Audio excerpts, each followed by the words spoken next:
সুপ্রিয় দর্শক মণ্ডলী, universal medical college and hospital limited আজকের সংবাদপত্রে স্বাগত জানাচ্ছি আপনাদের সবাইকে। দর্শক মণ্ডলী, আমাদের সঙ্গে রয়েছেন সিনিয়র সাংবাদিক মাসুদ কামাল। মাসুদ, স্বাগত আপনাকে। অনেক ধন্যবাদ। শিরোনাম দেখে নেই। আমার দেশের সমাজে ভোটের প্রচারে ভারত নিয়ে নীরব বিএনপি, জামাত ও উগ্র হিন্দুত্ববাদী ভারত এক ঘরে। মানবজমিন, জামাত আমিরের এক্স হ্যান্ডেল পোস্ট তুমুল বিতর্ক। নজরদারিতে যেসব আসন। কালবেলা দুশ্চিন্তায় কর্মকর্তাদের ঘুম নেই, জামাত আমিরের পোস্ট বিতর্ক, নারী বিদ্বেষে উত্তপ্ত রাজনীতি। দেশ রূপান্তর, পুলিশ ও নজরদারিতে, হাসিনার 10, টিউলিপের 4 বছরের সাজা। সময়ের আলো, তারা নারী নেতৃত্বে বিশ্বাস করে না, প্রশাসনের দ্বিমুখী প্রভাব, সুষ্ঠু ভোট কি নিশ্চিত হবে? খবরের কাগজ, রাজনীতির মাঠে এআই কন্টেন্ট উত্তাপ, যারা নারীদের অসম্মান করে তারা দেশপ্রেমিক হতে পারে না। নির্বাচনের খবর, সব যে কটা কাগজ আসছে এই মুহূর্তে নির্বাচনের খবর, নির্বাচনী উত্তাপ চারদিকে। কি দেখছেন নির্বাচন নিয়ে? আপনার ভাবনা কি? নির্বাচন, আমি তো আসলে শুরু থেকে বলছি, এখনও বলি, আমার ধারণা 12 তারিখে নির্বাচন হয়ে যাবে। এবং নির্বাচনে আমি এটাও মনে করি যে খুব একটা সহিংসতা, সংঘাত, সংঘর্ষ এটা হবে না। না হলেই ভালো হবে, আমার ধারণা হবে না। হবে না এই কারণে যে এখন না দু ধরনের একটা মানে আপনার চিন্তা, দু ধরনের একটা আমি মাত্রা দেখছি আর কি। একটা হলো যেমন ধরেন বিএনপি খুব নির্ভার টাইপের। বিএনপি মনে করছে যে তাদের তো আসলে কোনো প্রতিদ্বন্দ্বী নাই। কারণ বাংলাদেশে যদি আগের নির্বাচনগুলির হিসাব করি আমরা দেখব বিএনপির সঙ্গে জামায়াতের অনেক ভোটের ডিফারেন্স থাকতো সবসময়। এবং জামাত তো একে একে নির্বাচনই করতো না, তারা তো বিএনপির আঁচলের তলে থাকতো সবসময়, তাই না? যে তার সঙ্গে থাকতো আঁচলের তলায়, সে হঠাৎ করে তার ক্ষমতায় যাওয়ার পথে প্রতিবন্ধকতা, তার প্রতিদ্বন্দ্বী হয়ে দাঁড়াবে, এটা বিএনপির পক্ষে কেবল কেন্দ্রে নয়, মাঠ পর্যায়ে পর্যন্ত তাদের পক্ষে এটা বিশ্বাস করা কঠিন। যে কারণে তারা এক ধরনের খুবই নির্ভর অবস্থায় আছে যে আমরা তো জিতেই যাচ্ছি, কোনো সমস্যা নাই। আবার অনেকে আলাপ করতে গেলে ওটাও বলে যে আমাদের আসনে এর আগে কয়টা ছিল, যখন ইন্ডিপেন্ডেন্টলি করতো তখন কয়টা ছিল। তো এই আলোচনাগুলি না, তারা যেটা করছে, আমাকে এই আলোচনাগুলি আমাদের এই ছোটোবেলার ওই কচ্ছপ এবং খরগোশের দৌড়ের কথা মাঝে মাঝে মনে করাই দেয়। যে খরগোশ জিতে, সবসময় জিতে, কিন্তু মাঝে মাঝে খরগোশও অতি আত্মবিশ্বাসের কারণে হেরে যায়। আবার 3টা আসন পেলে পরের বার যে জেতা যাবে না, এটাও ঠিক না। এই কারণে আপনার মনে আছে শ্রীলঙ্কায় এখন যে দলটা, যে জোটটা ক্ষমতায় আছে, তারা কিন্তু 2020 সালের নির্বাচনে মাত্র 3টা আসনই পেয়েছিল। মাত্র 3-4 বছরের ব্যবধানে তারা 159টা আসন পেয়ে গেছে 225টার মধ্যে। কাজেই 2 বছর আগেরও 3টা পেলে সেটা হতে পারে। বিজেপি একসময় 2টা আসন পেয়েছিল। কাজে এইগুলি ভেবে আত্মতৃপ্তি যদি কেউ পেতে চায়, তাদের জন্য বিপদও আসতে পারে, এটা কিছুই বলা যায় না। আর একটা কথা হলো কি, যে বিএনপি এরকম এক নির্ভর অবস্থা আছে। আর আপনি দেখবেন জামাতের কোনো লিডারের সঙ্গে যদি আপনি ইদানিং দেখা হয়ে থাকে, দেখবেন তাদের কিন্তু বডি ল্যাঙ্গুয়েজ চেঞ্জ হয়ে গেছে। বিশেষ করে ইউনিভার্সিটিগুলির যে রেজাল্ট, এটা হওয়ার পর তাদের কথাবার্তায় আত্মবিশ্বাসের যে ছাপ আমি দেখি, এটাও কিন্তু আমি মাঝে মাঝে ভাবি যে এই আত্মবিশ্বাসের ভিত্তিটা কি। একদম হাওয়ার উপরে তো তারা আত্মবিশ্বাস করছে না, কিছু না কিছু ভিত্তি কিন্তু আছে। সেই ভিত্তিটা কিন্তু আমি আড়ালে আড়ালে দেখি। আপনি মনে আছে একবার তখন রাষ্ট্র ক্ষমতায় ছিল বিএনপি, তখন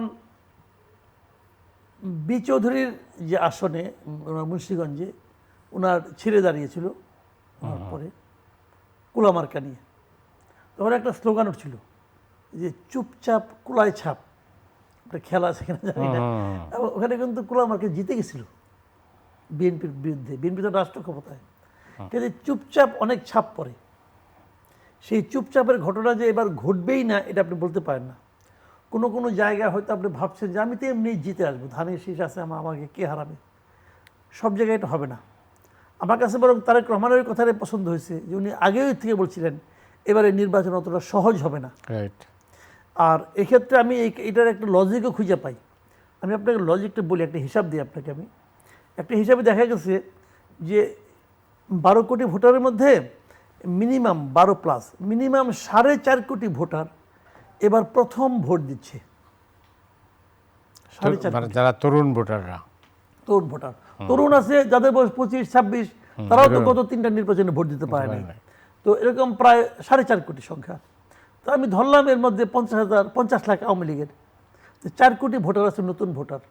এরা কিন্তু বিএনপিকেও দেখে নাই, জামাতকেও দেখে নাই, মানে আগে থেকে গত 15-17 বছরে তারা কিন্তু এই দুই দলকে দেখে নাই। দেখছে দুই দলই বাইর খায়, এইটুকু দেখছে, কিন্তু এই কোন দলের কতটুকু কি করার সামর্থ্য আছে তারা দেখে নাই। কিন্তু তারা বিএনপির শাসনের কথা মনে করতে পারে না।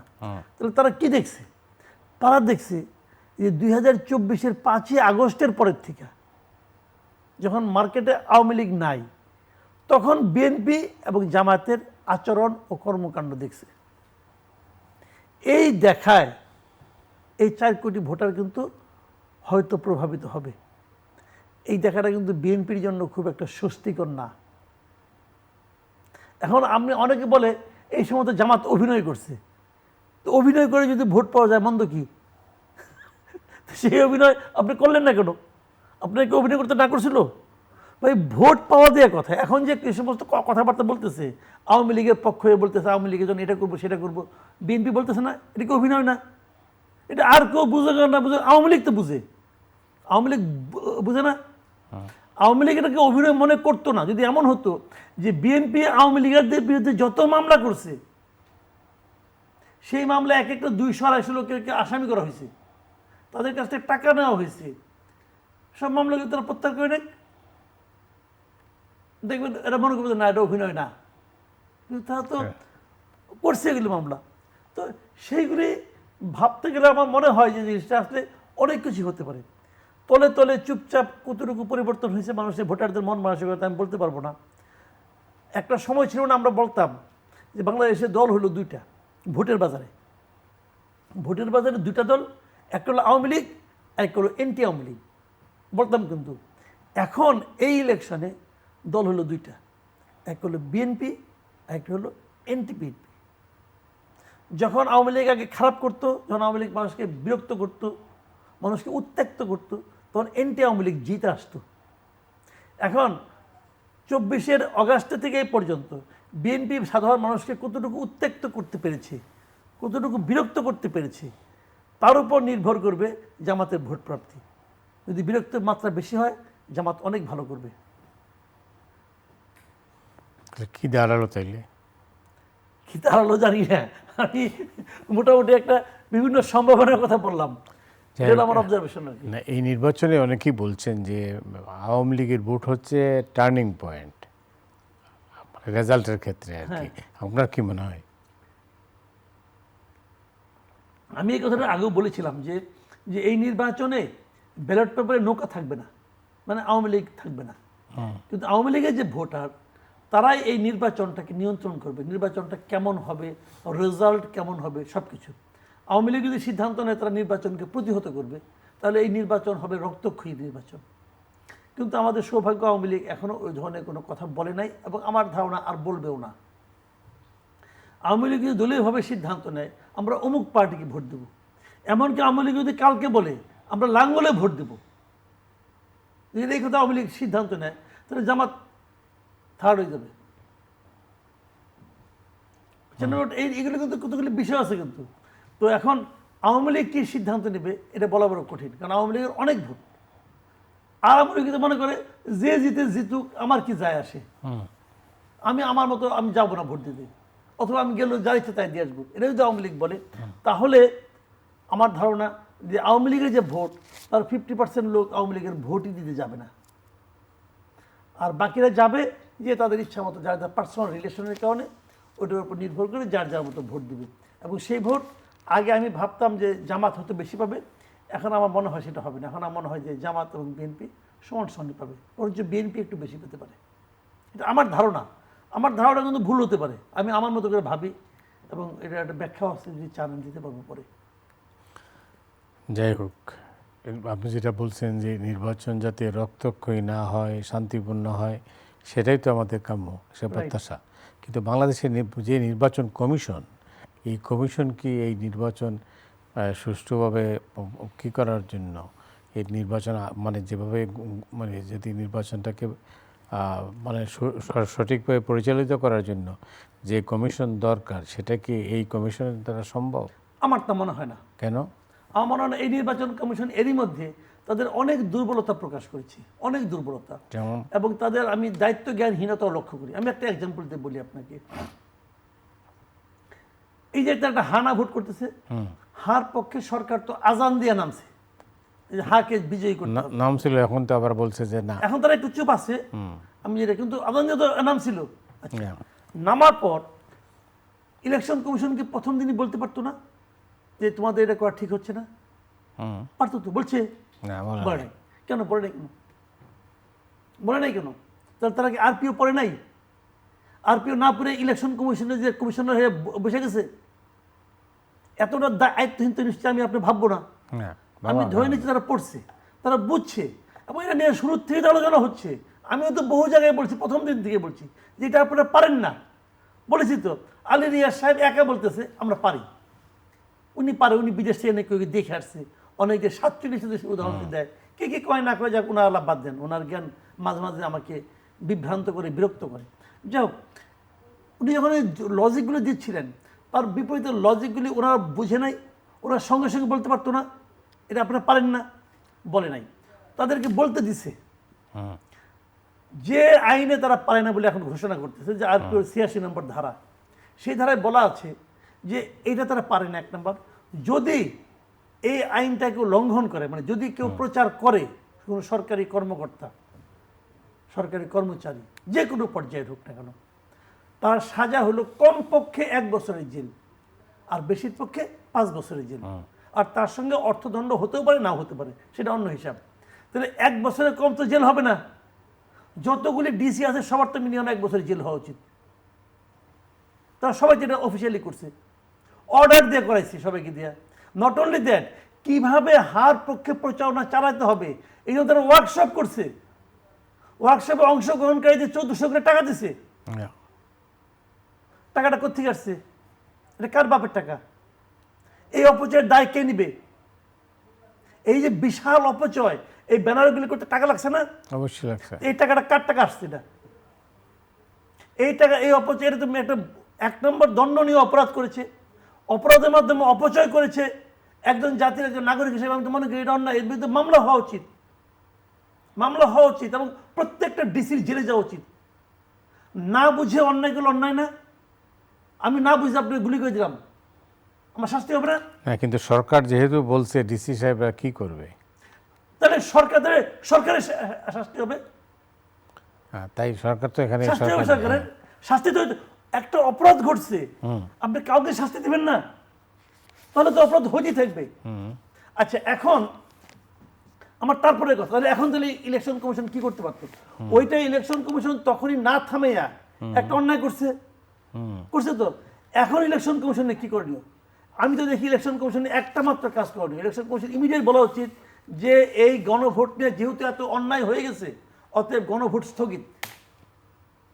এটা ইলেকশন কমিশনের জন্য এটা বলা ফরজ হয়ে গেছে যে এই গণভোট আমি করবো না, কারণ এই গণভোট নিরপেক্ষ হবে না, এই গণভোট স্থগিত। এটা বলার মতো মেরুদণ্ড ওই যারা আছে, চিফ ইলেকশন কমিশন থেকে শুরু করে যত কমিশনার আছে, সবগুলোই মেরুদণ্ড একসঙ্গে যোগ করলেও একটা মেরুদণ্ড সমান হবে না। এটা তো বলা উচিত। একটা সাংবিধানিক কিন্তু প্রতিষ্ঠান, কিন্তু বলে না কেন? না, আগে জানতাম যে সরকার এটার উপরে চাপ সৃষ্টি করে নানাভাবে সরকারের কৃতি থাকে, মানে কন্ট্রোলের মধ্যেই থাকে। তো 5ই আগস্টের পরে তো আমরা দেখলাম যে পরিবর্তনের পরে এই যে নতুন যে নির্বাচন কমিশন, সেই কমিশন কি তাইলে আগের মতোই চলছে? আগের মতো চলছে, আগের চেয়ে মেরুদণ্ডহীন। আগের সিরিজে তো তার দুটো কথাবার্তা বলতো, যে কথা সে পালন করতে পারতো না সে বলতো, সে হাহাকার করতো, পারতেছি না, এটা তাও করে না। এই গণভোট হতে দেওয়াটা, এটা হবে এই নির্বাচন কমিশনের জন্য সবচেয়ে আত্মঘাতী সিদ্ধান্ত। এই নির্বাচন কমিশনের উচিত এই গণভোটকে বন্ধ করে দেওয়া, কারণ এই গণভোট এরই মধ্যে নিরপেক্ষতা হারাইছে, অলরেডি হারাই ফেলেছে। এবং তারপর প্রত্যেকটা জেলা প্রশাসকের বিরুদ্ধে এই নির্বাচন কমিশনের মামলা করা উচিত। তুমি এটা কেন করছো? ঠিক আছে, তোমার মন্ত্রী বলছে, তুমি তো মন্ত্রীকে বলবা যে আপনি এটা পারেন না, তাহলে কিসের আমলা? তুমি তো অর্ডারলি না জেলা প্রশাসক তো অর্ডারই না, জেলা প্রশাসক তো আইনের বাইরে যাইতে পারেন না, জেলা প্রশাসক রিটার্নিং অফিসার, প্রত্যেকটা জেলায় সে হলো রিটার্নিং অফিসার। রিটার্নিং অফিসার কি জানেন আরপিওতে কি আছে? মাসুদ, বাংলাদেশে যদি আমলাদের এই যে সাহসের কথা বলছেন সেটা যদি থাকতো তাহলে তো আজকের পরিস্থিতিটা এইরকম হতো না। ভাই আমি আপনার কাছে মানতে রাজি আছি, তাহলে 5ই আগস্টে কি হলো? তাহলে আমি 5ই আগস্টে কি করলাম রে না ভাই? সেটাই কি করতে পারলাম আমরা? তা তোমরা তো আগের মতোই আছো, ইয়েস স্যার করতেছো। তো এই আমরা তো আমরা চাই নাই, আগামীতে তো এটাই হবে। তাহলে চেঞ্জটা কি দাঁড়ালো? খুবই মানে আমি বললাম তো এর চেয়ে মানে ভয়ঙ্কর মানে আমাদের জন্য আত্মঘাতী এই ধান তারা কি নিবে না। ইলেকশন কমিশন এখনো পারে কিন্তু বলে দেয় যে এই নিয়ে এই আমি এখন যেটা শুনতেছি ওটা আরো ভয়ঙ্কর। আমি শুনতেছি তারা নাকি অনেক অধ্যাদেশ করবে, নতুন অধ্যাদেশ করবে আরপিও সংশোধন করে যে এই ই করতে পারে, গণভোটের পক্ষে প্রচারণা চালানোর জন্য অধ্যাদেশ করবে।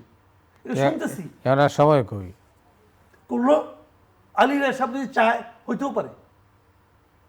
না সেটা হইতে পারে, সেটা অনেক কিছু এভরিথিং ইজ হইতেও পারে। হ্যাঁ সবই সম্ভব না, বুঝলাম। কিন্তু এটা তো গণভোটের প্রসঙ্গ।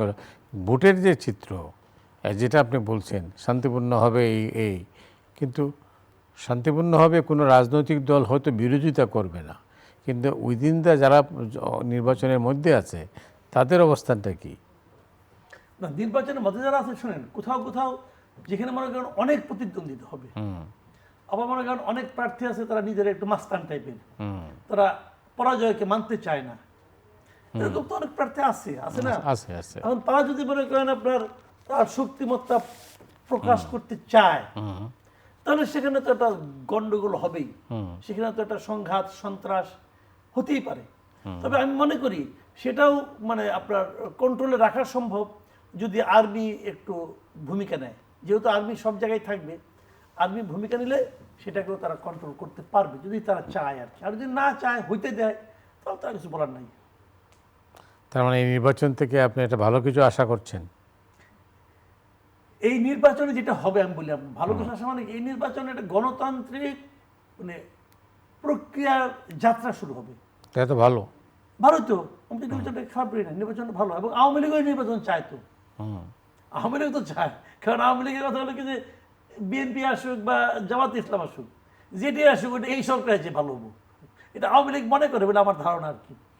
কাজে সবচেয়ে বড় ব্যাপারটা কি যারাই ক্ষমতায় আসুক তারা কিন্তু তাদেরকে কিন্তু আমি প্রশ্ন করতে পারবো, তারা কিন্তু জবাবদিহিতার মধ্যে থাকবে এবং সেই সরকার নিজেও মনে করবে যে আমরা কিন্তু জবাবদিহিতার মধ্যে আছি, তাই না? এই জায়গাটাই তো লাভ, আমরা তো এটাকে চাই। তাইলে এই কিভাবে হবে নির্বাচিত সরকার, কিভাবে গঠিত হবে, কারা শপথ নেওয়া হবে, এটা নিয়ে তারা বিতর্ক শুরু হয়ে গেছে অলরেডি। কারা শপথ বেশি কারণ যে যা হয় নর্মালি কিভাবে হয়তো এখন স্পিকার তো নাই, স্পিকার নাই, সে হয়তো প্রেসিডেন্টই করবে, এটা হতে পারে, অথবা চিফ জাস্টিস করতে পারে। শপথ নেওয়ানোটা নিয়ে ওটা মনে হয় খুব একটা ঝামেলা হবে না। কিন্তু একটা ঝামেলা মাঝখানে উঠেছিল, সেটা হলো যে যারা নির্বাচিত হবে তাদেরকে 2বার শপথ নেওয়ানো হবে। এইগুলি না মানে জোড়াতালি মার্কে আলাপ, এগুলি কেন ওনারা চায় আমি বুঝি, এই সরকার যে কী চায় আমি এটা বুঝি না। আজগুবি আলাপ করে 2বার শপথ নেওয়া, একবার নাকি শপথ নিতে হবে যে আপনার হিসাবে এই কি বলে এই গণপরিষদ সদস্য হিসাবে, আরেকবার শপথ দিবে হিসাবে এমপি হিসাবে।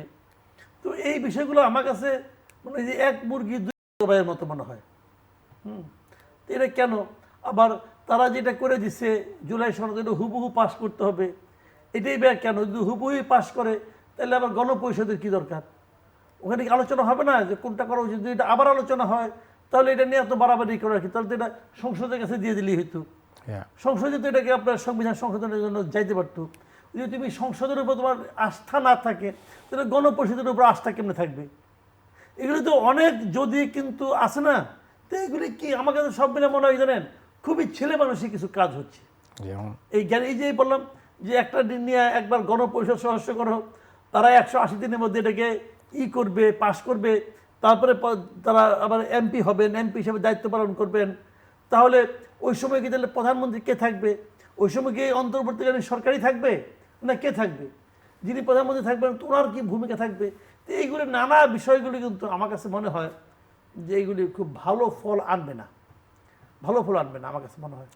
আর এটাতে আপনি মনে করেন যদি আপনি জুলাই সনদ যদি আমরা পাস করতে হয়, এখানে ধরেন আপনি বিএনপি আর জামাত ইসলাম দুজনকে ধরি, জামাত ইসলাম তো অনেক জায়গায় নোট অফ ডিসেন্ট দিছে। তো এখন গণপরিষদ এখানে আপনার হাঁ ভোট যদি পাস হয়, তাহলে তো ওই নোট অফ ডিসেন্টগুলো তো বাতিল হয়ে যাবে, নোট অফ ডিসেন্ট তো গ্রহণ করা যাবে না, যা আছে পুরা সনদটাকে আপনাকে পাস করতে হবে। এটা কি জামাত করবে? আবার একই রকম নোট অফ ডিসেন্ট তো বিএনপিরও আছে, বিএনপি কি তার নোট অফ ডিসেন্টগুলো বাতিল করে দেবে? আবার বিএনপির জন্য আরও একটা প্রশ্ন, যে বিএনপির 31 দফা তখন কী হবে? তারা যে রাষ্ট্র সংস্কারে 31 দফা দিয়েছিল, ওইটা কি বাতিল হয়ে যাবে? 31 দফা কি এর চেয়ে ইনফেরিয়র বলে প্রমাণিত হবে? কি বিষয়টা, আমি এগুলো আমাদের প্রশ্ন, আমরা তো বুঝতে পারতেছি না আসলে কোন দিকে যাবে। এর মধ্যে আবার তারেক রহমান দেখলাম যে হাঁ ভোটের জন্য ভোট চাচ্ছে। তো তারেক রহমান হাঁ ভোটের জন্য ভোট চায়, তো যে যে ক্ষেত্রে তার দল নোট অফ ডিসেন্ট দিছে সেগুলির কী হবে? সেগুলো ওভাবে হবে?